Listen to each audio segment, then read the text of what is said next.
Salut, ce tutoriel va nous montrer le mécanisme. Donc, comment est-ce que ça se passe sur Internet lorsque nous naviguons sur Internet.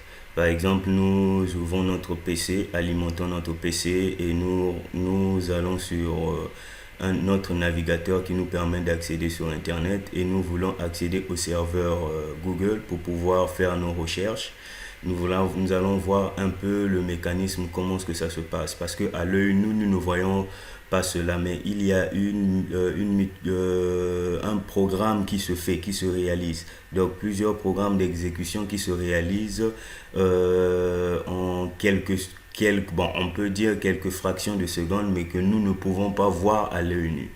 Donc pour cela, qu'est-ce qu'on fait? On alimente notre PC, on accède à un navigateur qui nous permet d'accéder sur Internet. Par exemple, nous avons Wikipédia, nous avons Mozilla, nous avons Google Chrome, nous avons Internet, il y en a plusieurs. Tels que par exemple, moi, par exemple, pour accéder au serveur Google sur Internet, je viens sur mon navigateur, comme vous le voyez sur l'écran, mon navigateur Google Chrome. Une fenêtre apparaîtra. Qu'est-ce que je fais? Je viens saisir l'URL de Google, donc www.google.com. Une fois que cette URL a été saisie, et je peux cliquer sur Entrée. Mais comme vous le voyez chez moi ici, j'ai pas accès à Internet. Mais comme vous le faites, vous avez accès à Internet. La page Google apparaît et nous avons une barre de recherche qui apparaît et nous pouvons saisir nos recherches. Donc la recherche que nous voulons. Et nous pouvons maintenant accéder. Donc pour cela, nous allons voir, mais en premier, nous devons savoir que la machine ne connaît pas les mots. Par exemple, nous connaissons un mot, par exemple ce mot. Ce mot, par exemple, aucun accès à Internet. Nous, personne, nous connaissons ce mot. Parce que nous avons une mémoire enregistrée, nous avons appris à l'école. Mais la machine, lui, il ne connaît pas ce mot. Lui, la machine connaît juste un langage binaire, un langage que l'on appelle langage binaire. Donc, il connaît juste les zéros, le 0 et le 1. C'est ce que la machine connaît, le 0 et le 1. Pour lui, quand nous saisissons par exemple un mot pour la machine, pour notre machine, quand nous saisissons un mot, par exemple, aucun accès à Internet, nous saisissons, lui, il ne comprend pas ça. Pour lui, il faudrait qu'il ait un traducteur. Donc, un programme qui pourra le traduire en 0 et en 1 et il pourra se connaître ce que ça signifie. Donc, pour cela, nous avons su que la machine ne connaît pas notre langage que nous utilisons, par exemple le français, l'anglais, mais il connaît juste un langage que l'on appelle langage binaire. Maintenant, pour cela, avant d'accéder, pour que la machine puisse accéder à Internet, il a besoin d'une adresse IP. L'adresse IP est de cette forme. Des chiffres, 4 chiffres. Ça peut être il y a plusieurs chiffres, mais j'ai pris un exemple juste pour vous montrer. Donc, ensemble de 4 chiffres, tout cet ensemble est appelé octet. Et chaque octet, il y a 8 bits. Maintenant, pour cela, la machine, donc, pour accéder à Internet, il a besoin d'une adresse IP. Donc, l'adresse IP est de cette forme. Donc, qu'est-ce qu'il fait? Il demande l'adresse IP à un serveur que l'on appelle DHCP. Et ceci. Un serveur que l'on appelle DHCP. Et ce serveur DHCP, c'est ce serveur qui donne l'adresse IP, donc les adresses IP de cette forme à notre machine. Et après, notre machine peut accéder à Internet, donc il peut naviguer sur Internet. Pour cela, une fois que la machine navigue sur Internet, une fois qu'il rentre sur la barre, sur le navigateur qui lui est approprié, il saisit www.google.com via le protocole HTTP. Pour cela, il accède directement à la page. Mais avant d'accéder à la page, il y a un mécanisme qui se fait. Nous avons la machine, qu'est-ce qu'il fait? La machine, vu que nous ne connaissons pas l'adresse de Google, par exemple. Ça, c'est l'adresse IP de Google. Nous ne connaissons pas cela. Nous allons saisir quoi? L'URL. Lorsque nous allons saisir l'URL, mais vu qu'on ne connaît pas l'adresse IP du serveur, de notre serveur Google, parce que le serveur Google se trouve loin, il ne se trouve pas à proximité de nous, mais il se trouve loin, il se trouve aux États-Unis et tout. Donc, nous allons interroger un serveur que l'on appelle le serveur DNS, qui n'est autre que Domain Name Server. Ce serveur-là, qu'est-ce qu'il fait? Il fait juste la résolution du nom en adresse IP et l'adresse IP en nom. Donc, résolution du nom, tel que ça, c'est le nom. Il transforme ce nom en ça, en adresse IP. Et soit on peut saisir l'adresse IP, il fait l'inverse. Donc, l'adresse IP en nom. Donc, il fait juste cette résolution. Donc, qu'est-ce qu'il fait? Une fois que la machine a demandé une adresse IP au serveur DHCP, il a eu l'adresse IP, qu'est-ce qu'il fait? Il le demande en échange, en retour, en saisissant l'URL, qu'est-ce qu'il fait? Il le demande au serveur DNS. Est-ce que tu connais google.com? Et le serveur DNS, une fois qu'il connaît google.com, il va dire oui, je connais google.com, son adresse IP est de type, par exemple, ça c'est juste un exemple, c'est pas le vrai, c'est pas la vraie adresse IP du DNS. C'est du type log 192.168.2.4. Donc c'est un peu ça, c'est ce mécanisme. Et après, aussitôt nous voyons une fenêtre de Google qui s'affiche, parce que chez moi ici j'ai pas accès à internet, une fenêtre de Google qui s'affiche et nous pouvons faire notre recherche. Sans plus tarder, nous allons passer à la conception, donc voir un peu le mécanisme, comment ça se passe via un simulateur que l'on appelle Cisco. Parce que à l'œil nu, comme je vous l'ai dit, à l'œil nu, nous voyons juste ceci. Nous voyons juste cette fenêtre, mais nous ne voyons pas en réalité le mécanisme qui se passe sur Internet. Donc là-dedans, pour cela, nous avons un simulateur qui nous permet de pouvoir un peu comprendre le mécanisme. Ce simulateur est appelé Packet Tracer, donc Cisco. Donc pour cela, nous avons un routeur, donc ce routeur qui nous donne accès à internet. Donc nous avons besoin de deux routeurs, nous avons besoin de switches,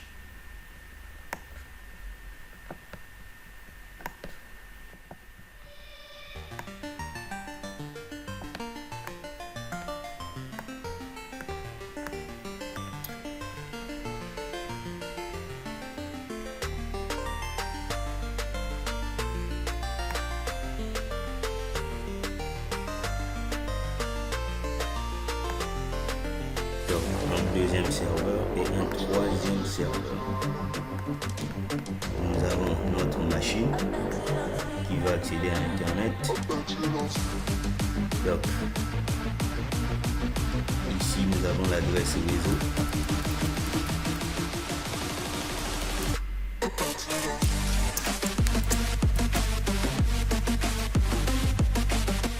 Ici nous avons l'adresse réseau.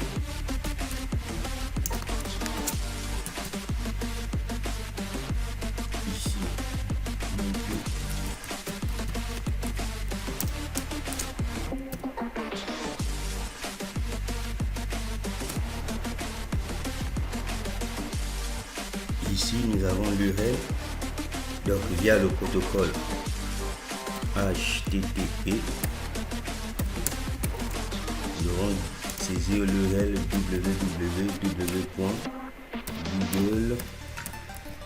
www.google.com.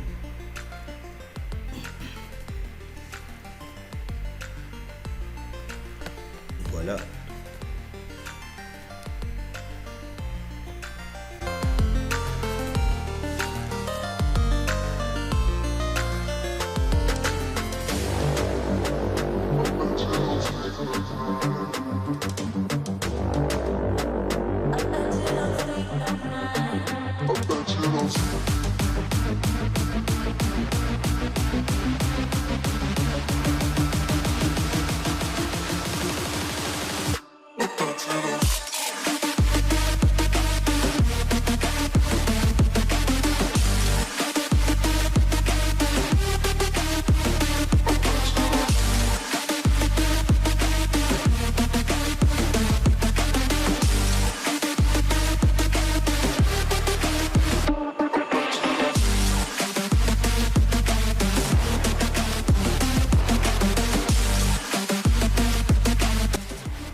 Serveur DNS qui fait la résolution du nom d'adresse IP. Nous avons le serveur DHCP qui va nous distribuer les adresses IP et nous avons le serveur Google. Donc la zone google.com. Le serveur dont nous devons accéder, le serveur Google dont nous devons accéder pour pouvoir faire notre recherche.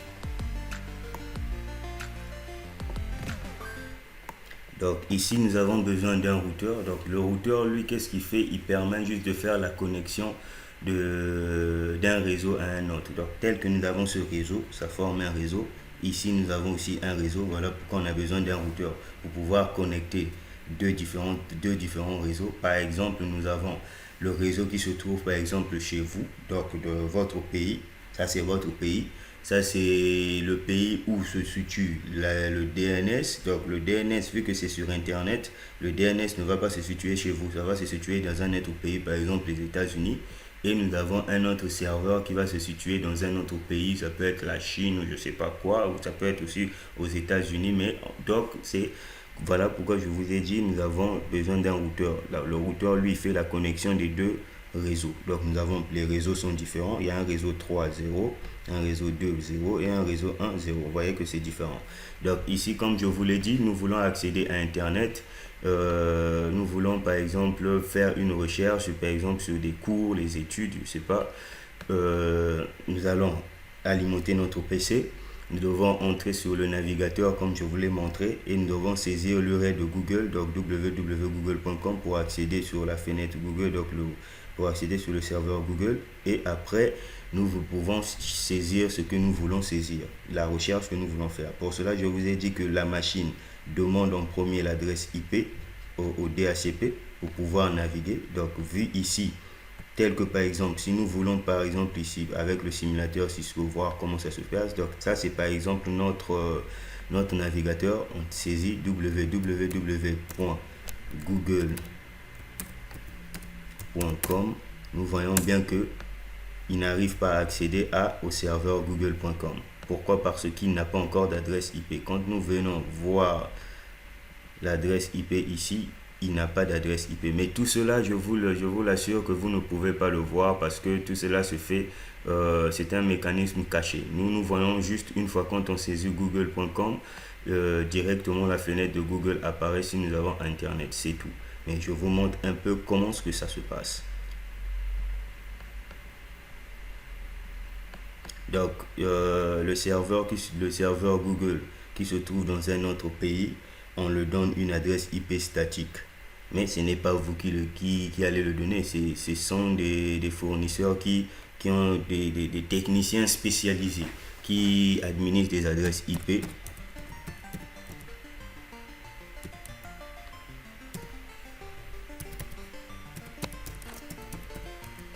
Donc, nous avons 3.1. serveur HTTP. Nous venons ici,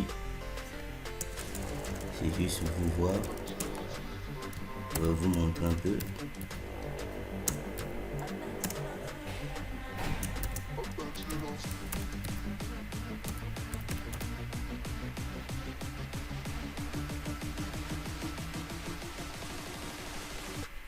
Tout cela, vous ne le voyez pas parce que le serveur n'est pas configuré dans votre pays. Le serveur est configuré ailleurs, c'est des experts. Et nous accédons directement. Mais je vous montre comment ça se passe. Avec Cisco, nous pouvons le faire. Donc, comme je vous l'ai dit, donc, tous les serveurs ont des adresses IP statiques. Mais ce n'est pas vous qui administrez ces adresses IP. Mais sur Cisco, c'est en quelque sorte vous.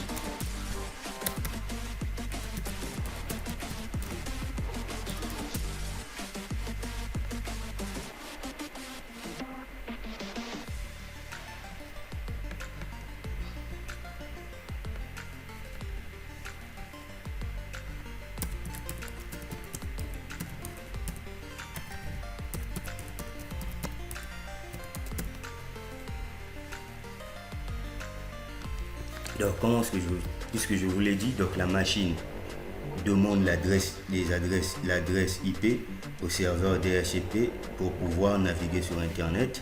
Donc, il demande, on a déjà le routeur fonctionne à la normale, vous avez accès à Internet, mais vous ne pouvez pas naviguer ça sera impossible si vous n'avez pas d'adresse IP. Donc qu'est-ce qu'il fait? Il demande l'adresse IP. Donc la machine, le serveur va lui donner l'adresse. Le serveur DHCP va l'administrer une adresse IP. Pour cela, ici Cisco nous montre comment faire la configuration, comment les gens font la configuration pour que nous puissions avoir accès, nous pouvons avoir les adresses IP.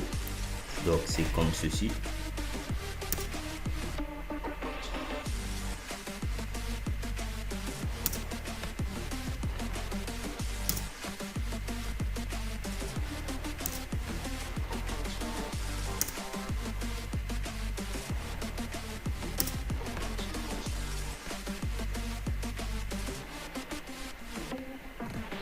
Donc, qu'est-ce qu'il faut faire? Nous devons donner un nom, donc notre pool, par exemple pour moi, ce que vous voulez. Moi, je choisis ceci. Et qu'est-ce que je fais? Je mets la passerelle. Donc, c'est les techniciens mettent la passerelle. Et qu'est-ce qu'ils mettent? Ils mettent la passerelle du DNS sur le serveur DHCP, afin que le serveur DHCP puisse reconnaître, la machine puisse reconnaître cela. Et il choisit le pool d'adresse.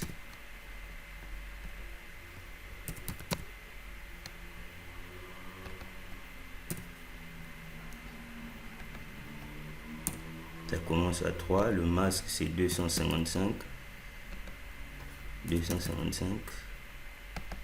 donc de la classe C. Et combien de machines pourront accéder? Nous avons eu besoin de 254. Et une fois que c'est bon, on peut ajouter. Et qu'est-ce qu'il faut faire? On peut sauvegarder. Et quand nous voyons bien, nous revenons ici, nous voyons que la machine n'a toujours pas d'adresse IP parce que il doit demander l'adresse IP. Pour cela, qu'est-ce qu'il fait? Nous devons venir ici sur le DHCP. Et une fois que le DHCP, nous allons voir que là, la machine est en train de demander l'adresse IP au DHCP. Et quand nous voyons ici, vu que nous avons le DHCP, donc le service DHCP n'est pas encore fonctionnel, n'est pas alimenté, nous voyons qu'il n'a pas encore reçu parce que nous voyons ici c'est grisé. Tout est grisé ici, mais nous voyons l'adresse IP différente parce que nous avons le réseau, c'est ça ce réseau. Mais nous voyons autre réseau ici. Donc pour que ça puisse fonctionner, nous devons alimenter le service, donc activer le service. Ici le service est éteint, donc nous devons démarrer le service. Une fois que le service est démarré, nous revenons ici, nous allons bien voir. Donc la machine, qu'est-ce qu'il fait? Il s'allume et il demande l'adresse IP au DHCP. Et là nous voyons aussitôt que le DHCP l'a donné une adresse IP. Nous voyons que c'est dans le même réseau. Nous avons 3.1, donc 192.168.1. Donc nous voyons que il est dans la même plage d'adresse. Et là, notre machine a une adresse IP. Là, il peut accéder sur Internet. Mais vu que le technicien n'a pas encore, donc l'extérieur de le DNS n'a pas été encore configuré, même si nous accédons sur www.google.com, nous ne pouvons pas accéder facilement parce que le DNS n'a pas été configuré. Quand nous voyons bien google.com, nous voyons que ça met du temps parce qu'il n'a pas encore été configuré. Ça ne fonctionne pas. Pour cela, pour que ça puisse fonctionner, nous devons indiquer le chemin, donc le service. Nous avons DNS. Ici, dans le service DNS, le nom, nous allons mettre www. Donc, c'est comme ça que ça se passe, la configuration du DNS. Donc, www.google.com. L'adresse IP, c'est l'adresse du serveur Google.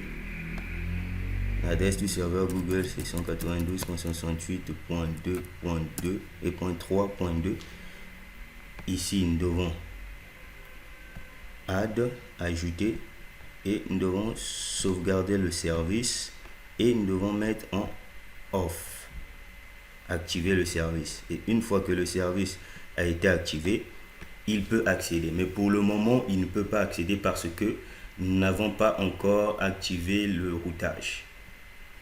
Parce que ce qui revient à dire quoi? Le routage, qu'est-ce qu'il fait? Il permet de faire communiquer deux réseaux. Je vous ai dit que le routeur, qu'est-ce qu'il fait? Il permet d'interconnecter, donc de faire communiquer deux réseaux distants. Donc les réseaux qui sont ici, nous avons ce réseau et ce réseau. On a besoin d'un routeur pour pouvoir les faire communiquer. Mais comme nous avons ce routeur, donc on doit faire un routage. Ce routage-là permettra, donc on va indiquer les routes pour dire quoi? Que les paquets, quand ils vont passer ici, les requêtes vont passer ici, ils doivent arriver à ce réseau. Donc pour que nous puissions accéder à l'URL de Google, ici, via le DNS, vu que la machine va demander est-ce que tu connais la zone google.com, et le DNS va nous dire oui, il connaît google.com. Pour cela, on doit mettre les routes, indiquer les routes. Pour cela, nous venons indiquer les routes.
Une fois que c'est bon, nous pouvons procéder au routage. Là, nous avons fait l'adressage. Là, on passe au routage. Ici, le routage, nous devons indiquer le chemin.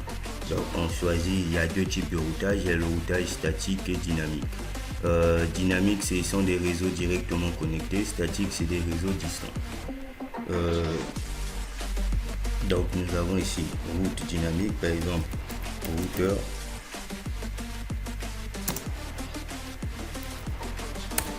RIP, donc nous allons choisir le RIP dynamique. Il faut choisir un protocole RIP qui pourra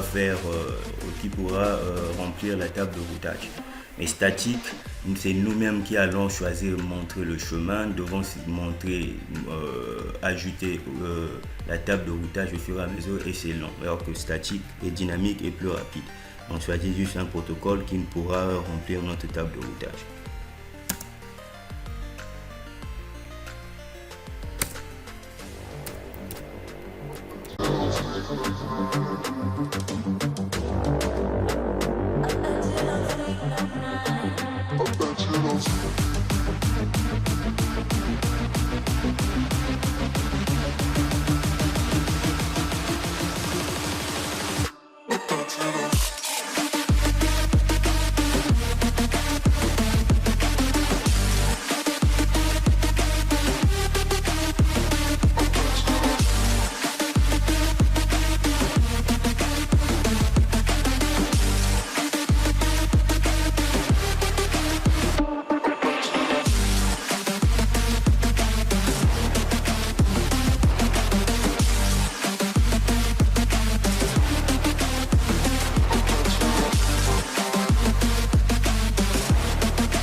Voilà, une fois que c'est bon, le routage, tout est activé.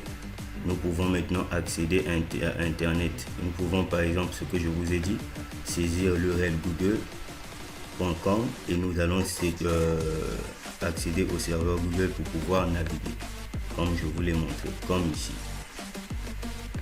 Nous allons accéder, saisir l'URL et entrer. Et vu que chez moi, j'ai pas accès à Internet, donc pour quand vous avez accès à Internet et vous allez à la page de recherche va s'afficher et vous pouvez saisir les recherches que vous voulez.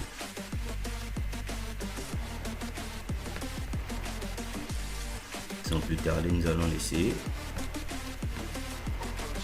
Donc ça c'est notre navigateur par exemple. Donc c'est comme je vous ai dit, donc on rentre sur le PC, on sélectionne notre navigateur et cela c'est notre navigateur et on saisit l'URL via HTTP, donc Google, www.google.com.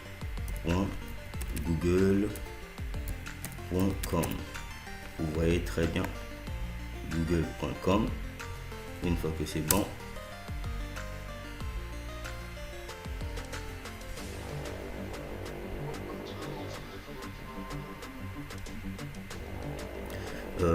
ouais, désolé, le serveur DNS, est-ce que oui, ça a été activé. 3.2. Est-ce qu'il a l'adresse IP?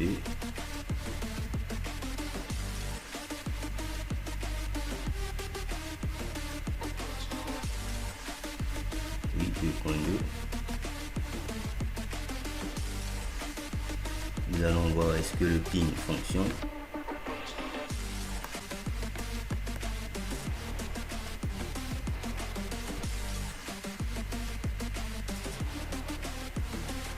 Ouais, le ping fonctionne.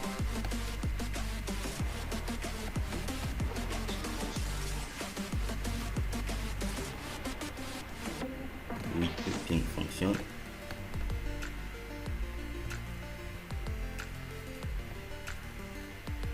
Tout fonctionne à la normale. Voilà. Vous voyez bien que nous avons accédé à notre site.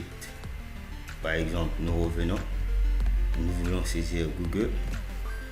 Donc nous avons www.google.com. Voilà, nous accédons et c'est un peu le mécanisme qui se passe. Donc on saisit www.google sur notre navigateur www.google.com et la fenêtre de recherche apparaît comme ici. Comme ici, nous avons notre fenêtre de recherche google.com et là nous pouvons saisir notre recherche. Et comme ici c'est Cisco ne nous donne pas cette occasion, donc mais c'est un peu ça, c'est juste le mécanisme. Montrer comment est-ce que ça fonctionne, voir un peu comment cela fonctionne sur Cisco. Voilà, donc nous avons la machine pour accéder au serveur Google pour pouvoir saisir les recherches qu'il veut faire. Il a besoin de quoi? D'une adresse IP comme je vous l'ai dit. Donc il doit demander l'adresse IP à un serveur DHCP. Ce serveur DHCP, ce n'est pas nous qui la configurons. Donc je vous ai montré un peu comment est-ce qu'on configure le serveur DHCP pour pouvoir demander l'adresse. Par exemple, si j'éteins par exemple le PC, nous allons voir de nous-mêmes.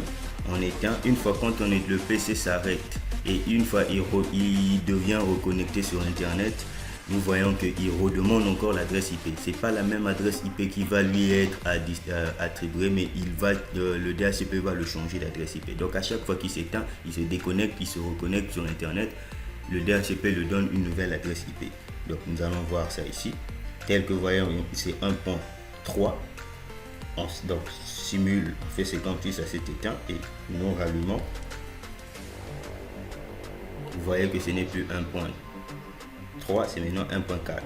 1.4 enregistré, mémorisé dans la tête. En fait, c'est comme si le PC a été désactivé, déconnecté et il se reconnecte sur internet. Il redemande l'adresse IP et donc au fur et à mesure les adresses IP ne fera que changer.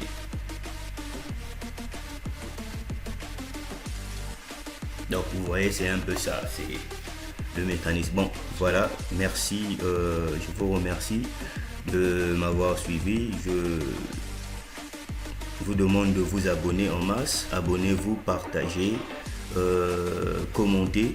Vous pouvez donner vos suggestions pour pouvoir me permettre de m'améliorer. Voilà, merci.